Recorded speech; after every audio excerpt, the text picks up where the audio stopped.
John back in. John, aside from all of that focus on the ceasefire, tell me a little more about an interview that's been done by the former Defense Minister Moshe Yaalon to Israeli media just a couple of days ago, accusing Israel of committing war crimes and committing ethnic cleansing. Yeah, I mean, this interview was kind of missed a bit over the weekend because of all the dramatic news we had coming out of Syria. But it's significant because who Moshe Yaalon is. He's not some peacenik. Bogi Yaalon, as he's known here in Israel, was defense minister under Benjamin Netanyahu. He was in charge of the war in Gaza back in 2014. But he has given an interview very critical of the government here now. He's now an opposition figure.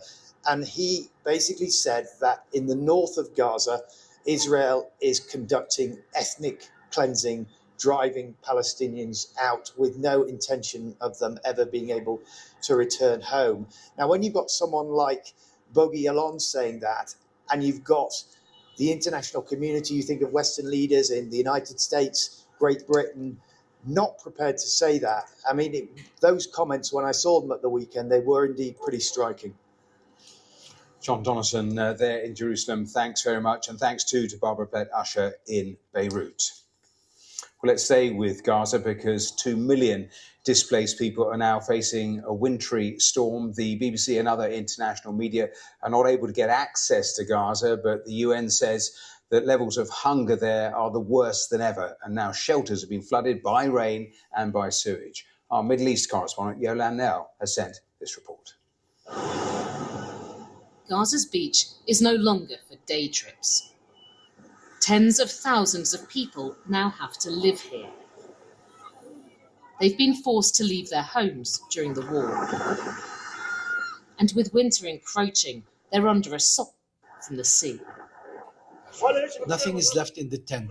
No mattresses, bedding, bread, everything was taken. The sea took it. We rescued a 2-month-old child who was dragged out to sea. 9 in 10 displaced Gazans are staying in tents. As the temperatures plummet, many are falling sick. There have been floods of rainwater and sewage.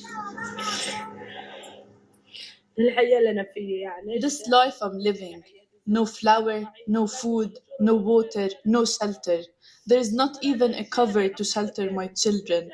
When it rains on us, we're drenched. The heavy rain floods us, and we don't have a waterproof cover. The water seeps into the tent, and we wear our clothes wet. Today, Salwa's children do have a meal.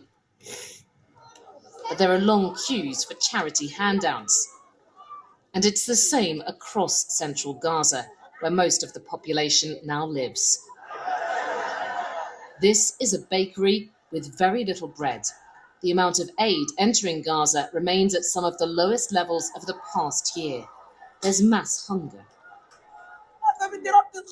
I need a loaf of bread. I have diabetes and I'm in pain. I can't push through the crowds. I'm afraid I'll be crushed and die, says Hanan Ashamali, who says she cares for orphans. I have no flour nor grain. I live on thin air. Israel says there's a backlog in aid waiting for collection at its main Gaza crossing, blaming aid agencies for failing to distribute it. The UN says gangs loot incoming supplies, law and order's broken down. There's still no end in sight to this war, and people just expect more suffering as cold weather sets in. Yolande Knell, BBC News, Jerusalem.